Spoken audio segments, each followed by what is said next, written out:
Hey guys, happy Sunday, and girls, Charlie here. You want to know how easy it is to debunk a complete moron? I'm going to show you how. There seems to be some fear, uncertainty, and doubt surrounding AMC and the potential ownership of the float by retail and institutions and insiders combined.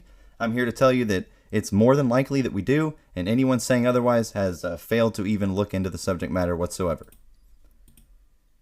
So, of course, the person we're discussing today, don't know his name, don't really care. In essence, he ran his mouth for about 17 minutes and 46 seconds. I could only handle, as you can see here, about 9 minutes and 58 seconds of his rambling.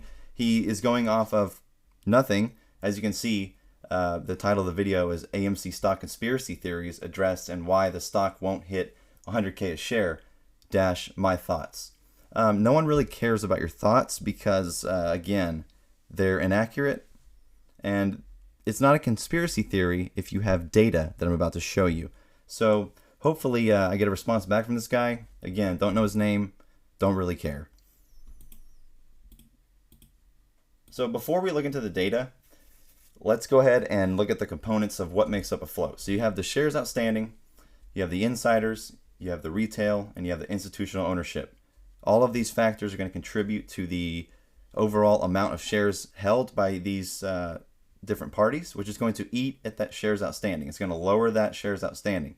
So to say that there's 500 million shares outstanding that retail has to buy and own is just complete and utter bullcrap. Now, ignoring retail for now, and again, before we look at the data, I want you to keep one thing in mind while we're looking at these numbers. Remember, Adam Aron pushed back the shareholder meeting to July 29th.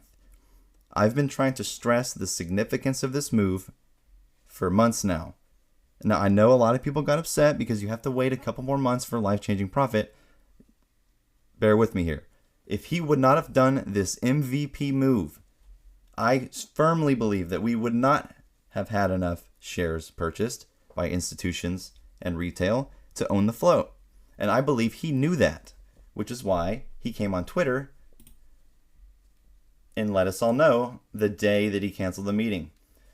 He says, among other reasons, we did so to give our millions of current individual shareholders more time to let their voices be heard. Now, this isn't a political issue. Let our voices be heard. We're going to vote for a movie theater shareholder meeting. So what he means by this is we need more time to accumulate more apes, buy up more shares, make sure we actually do own that float. And based on the data I'm about to present, it's apparent that we do. So first we have BlackRock. And keep in mind here, I'm only going to go over a few big name institutions. There is several institutions on this stock. I'm only going to go over a few of the big ones. Keep in mind there's several more. Overall total of institutional ownership is estimated around 120 million shares. So keep that in mind. But for now, let's take a look at the top three or top four. So we have BlackRock here. 26,400,000 shares. Again, this was filed 0507. So if we would have had the meeting prior, again, that's a lot of shares that wouldn't have counted. We have Nuveen Asset Management. They have 1.7. We have Susquehanna with 5.8. We have Vanguard with 37.4. They just increased their position by a crap ton as of 5/14, again, after the first meeting. So where are we at so far with just these names? 70 million shares out of the 500 that we started with. Not including insiders, not including retail, not including the other institutions that I haven't brought up in this presentation. So a little message to this guy.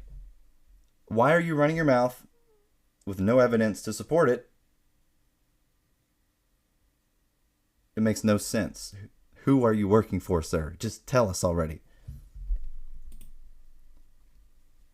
Another thing to think about. Last Thursday, we saw 1.3 billion volume. If we know that there's 3.1 or 2 million shareholders by this point, and then some holding the stock, there's no way that should be possible without naked shorting. So I believe he made a claim in his video that, yeah, naked shorting does happen or something like that. Yeah, it happens every day, and we see it every day, especially in AMC and GameStop.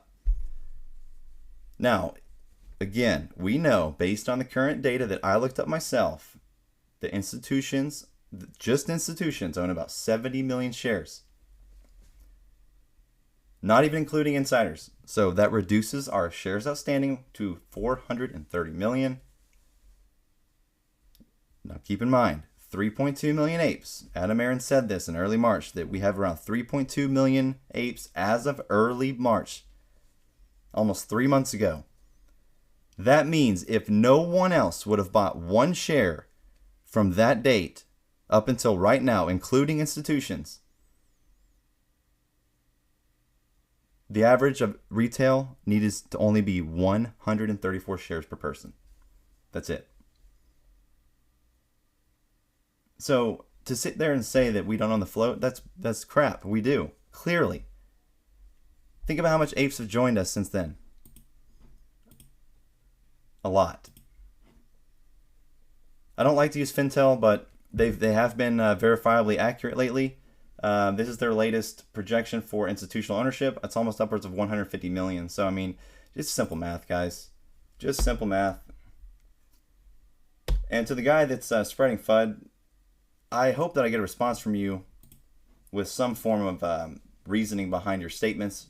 Because, again, no one cares about your thoughts, bud. Hope this helped, guys.